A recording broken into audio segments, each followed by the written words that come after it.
The year is 74 BC. A private war fleet is closing in on a tiny pirate island in the Aegean. The man in command is not an admiral. He's not a general. He holds no office of any kind. Technically, he's unemployed. Hello again, gentlemen. Remember me. I'm the hostage. Oh no. Oh no, no, no. I said this. I said he'd come back. Nobody ever listens to me. This is the true story of the worst hostage in human history. A prisoner who complained about the ransom being too low, ran the camp like he owned it, and kept a promise everyone thought was a joke. How does a hostage end up hunting his own kidnappers? To answer that, we go back 1 year. You're watching Half Accurate. Subscribe. Watching other people learn lessons the hard way is technically free education.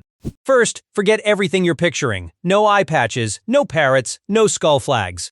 The pirates of Cilicia were the best-dressed criminals of the ancient world. Plutarch describes gilded sails, purple awnings, oars plated with silver. This isn't a gang of drifters, it's organized crime with a yacht club.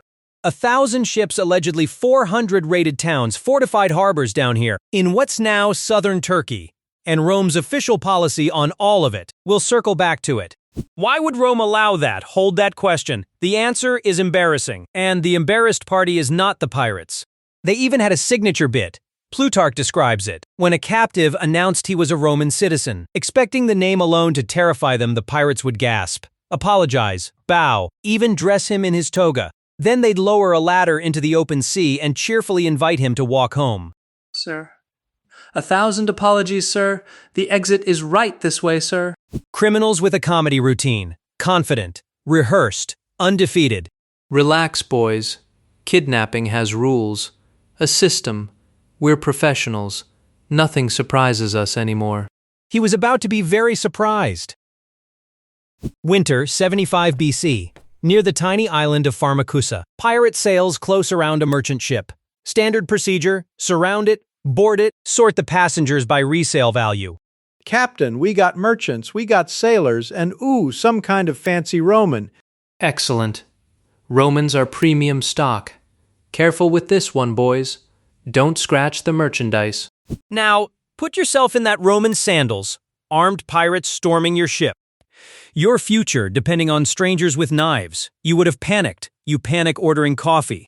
His recorded reaction to being captured by the most feared criminals in the Mediterranean was, roughly speaking, mild interest.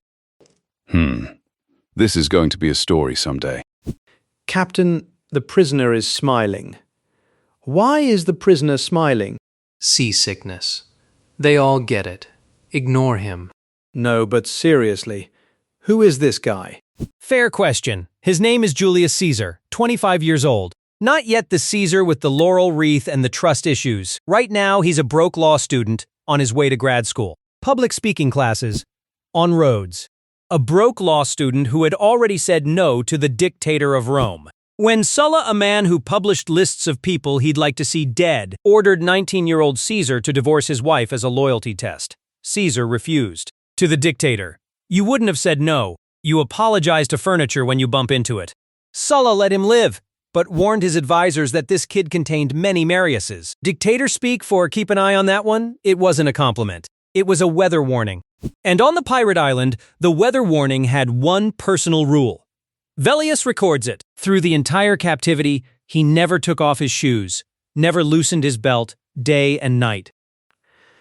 Captain, he sleeps in the shoes. Who sleeps in the shoes? A man making a point. You will never see me off duty. The pirates found it funny, then odd, then quietly unsettling. Time for the business part. The pirates run their appraisal rank, family, robes, haircut, and announce their price, 20 talents of silver. To be clear, that's a fortune. A perfectly respectable ransom. 20 talents, Roman. Congratulations, that's premium pricing. Be flattered. 20? 20? He seems upset. Told you we should have opened at 15. Do you have any idea who you've caught? 20 talents is an insult to my family, my future, and my haircut. 50. You will ask for 50, and not a coin less. You want to pay us more? I want to be worth more. There's a difference. You wouldn't understand it. Captain, the hostage is haggling. Upward. That's not in the rules. You said there were rules. Let the man dream. Money is money. This is real. Plutarch writes that Caesar laughed at the pirates for not knowing his value and raised his own ransom to 50 talents. And the pirates' professionals to the bone decided not to argue with the only hostage in history who negotiated against himself. It's the greatest deal they'll ever regret. One detail Caesar left out of the negotiation. He did not have 50 talents. He didn't have 5. Remember, broke law student. Gentlemen, this isn't a ransom. It's an investment round in me.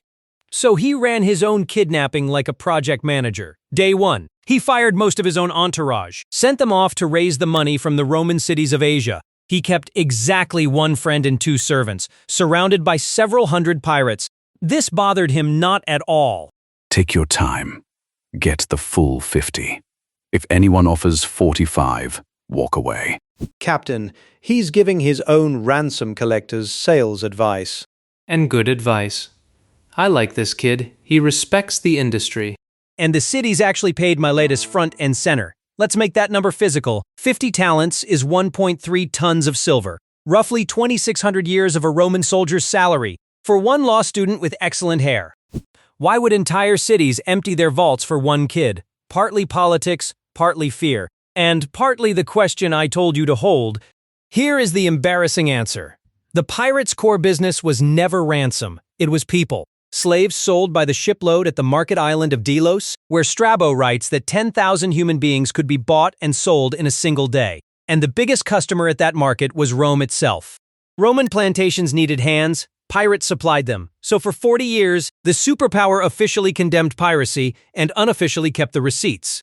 Piracy is an outrage, announced the Senate while shopping. Which is why no fleet was coming to save Caesar. Whatever happened next, he would have to do it himself. Keep that in mind, he did. Rule 1 of being a hostage, keep your head down. Caesar's version, immediately assume you own the island. He joins their exercises, he joins their games, he beats them at their own games, then explains what they did wrong at length.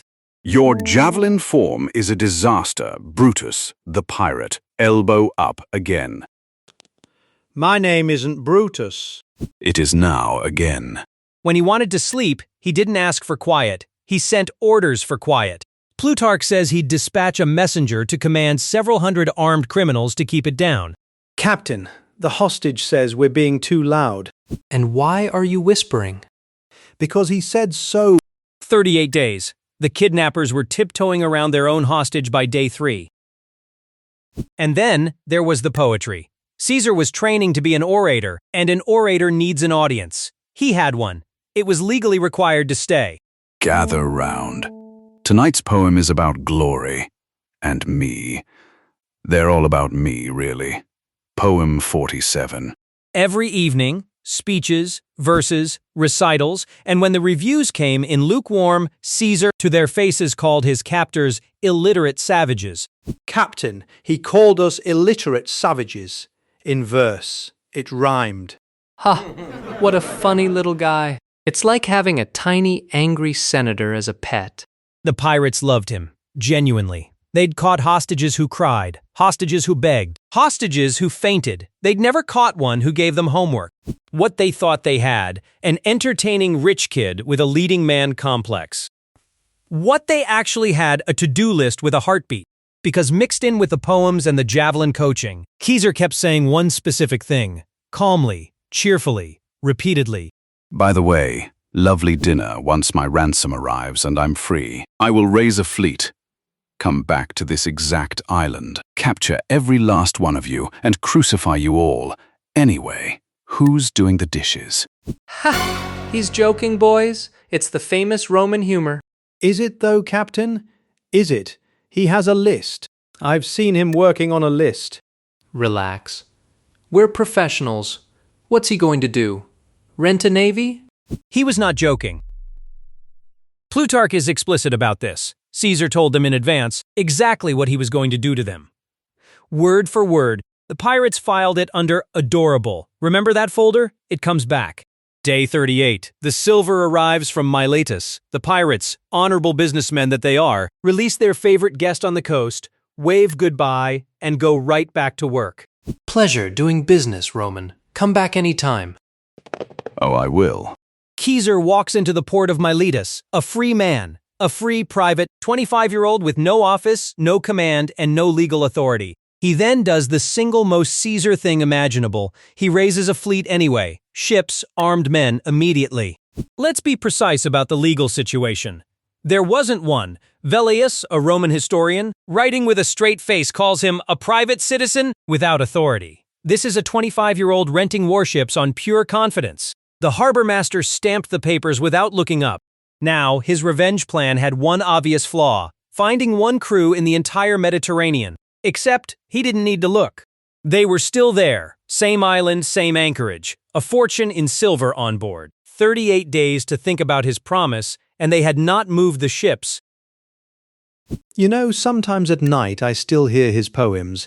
Captain, Captain, sails. It's him. The hostage is here. Why does the hostage have a navy? That is not how kidnapping works. There are rules, a system. We're professionals. Caesar caught them at their moorings, took nearly the whole crew prisoner, recovered his 50 talents plus, everything else they owned, and shipped the lot to prison in Pergamon. Total elapsed time from free hostage to owns a navy and his former kidnappers' days. Some of us take longer to answer an email. Now, Roman law is clear: piracy means execution. All Caesar needs is one signature from Marcus Aeoncus, the governor of Asia. Easy. Unless the governor does the math on what a few hundred healthy pirates would fetch at a slave auction. Crucifixion, yes. Terrible crime. Piracy, awful. However, justice, my boy, is first the paperwork, then the deliberation, then more paperwork. These things take months. They would sell for a fortune. That's what this is. I find your cynicism hurtful, and the market is strong right now. This part is documented too. Aeoncus eyed the prophet and stalled, planning to sell the prisoners instead of punishing them. In his half-defense, he was busy. The late king of Bithynia had just willed his entire kingdom to Rome, and Aeoncus was doing the inventory. He didn't ignore Caesar out of malice. He ignored him because he was distracted by a bigger pile of money. Keep the paperwork, Governor. I'll handle it myself. Handle it? You're a private citizen. You don't have the authority to... What followed was a race between a man on horseback and the Roman postal service. Caesar rode back to Pergamon that night with incredible speed, says Velleius, to reach the prison before any letter from the governor could. He beat the mail. He usually did. What happened next isn't a joke, so we won't treat it like one. Caesar took the pirates out of prison on his own authority he did not have, and carried out the sentence he had promised them on the island. All of them were crucified.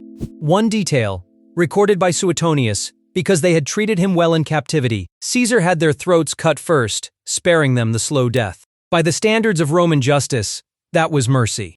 And here's the strangest part. Suetonius tells that story in the chapter about Caesar's kindness. He liked these men. This was him being gentle. Rome in the 1st century BC graded mercy on a curve. He had told them every day for 38 days. So what did Rome learn from all this? Absolutely nothing. Piracy kept booming for another 8 years, until 67 BC, when Pompey finally swept the entire Mediterranean clean in under 3 months, which rather suggests Rome could have done it whenever it felt like it. And here's the part that would have made Caesar's pirates weep. Pompey didn't crucify his prisoners. He gave the survivors land farms. Fresh starts in quiet inland towns. In the great lottery of Roman justice, 20,000 pirates drew free farm, and one crew drew annoyed law student with a rented navy. We could have had a farm.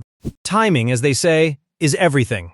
And the 25-year-old who out-negotiated, outclassed, and out-navied his own kidnappers, he went on to conquer Gaul, cross a small river called the Rubicon, and become the most famous Roman who ever lived, right up until his friends gave him 23 very pointed performance reviews. But that's another video. The pirates of Pharmacussa made one of history's great business mistakes. They kidnapped the only man in the Mediterranean who would treat it as an internship. They gave him 38 days of practice at being obeyed. He never really stopped. 50 talents. I told you I was worth it. I said he'd come back. I said it on day one. Nobody ever listens to me. He really wasn't joking. He never was. This has been half accurate, where at least half of that actually happened. Oh, one more thing. One ancient writer, Polyaenus, swears the ending went completely differently. Caesar threw the pirates a magnificent feast, laced their wine with mandrake, and took back the island the same night while they slept. Historians don't buy it. But somewhere out there is a version of this story that's a heist movie. The island, by the way, is still there. It's called Pharmacussa now. It's guarded by Greek soldiers. 2,100 years too late.